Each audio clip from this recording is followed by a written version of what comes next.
Kung ganito pa rin ang gamit nyo na earphone mga idol, palitan nyo na. Dahil meron tayong bagong labas mga idol na earphone. Ito po yung E9 Pro, Tor Pro 2 at saka itong M6 natin mga idol.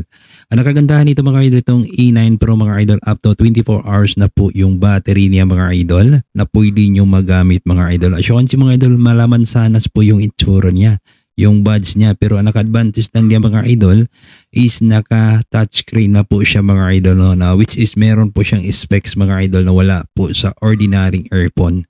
Ganun po siya kaganda mga idol. Bass boosted na rin po siya mga idol. Good for gaming na rin po siya mga idol. Then ang isa natin kaklase mga idol, ito po yung Tor Pro 2. So mala JBL po yung itsura niya mga idol. So yun na nga mga idol, naka-advantage lang po niya mga idol is up to 32 hours mo siya magagamit mga idol. Ang kagandahan nito mga idol is bass boosted na po siya mga idol. Long lasting na po yung battery niya mga idol. No?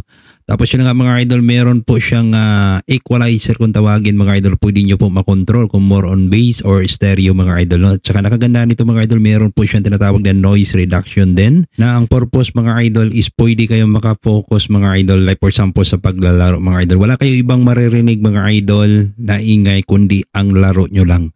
Ganun siya kaganda mga idol na wala po sa ibang earphone mga idol. No?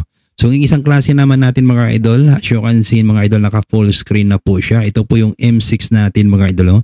Ganito po yung buds niya mga idol, as you can see.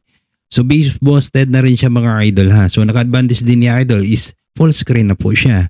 So pwede mo rin siya makontrol yung equalizer. So marami po siyang option mga idol no. Yun po ang naka-advantage niya mga idol. Wala po siyang delay mga idol ha. I-compare po natin sa ibang earphone mga idol.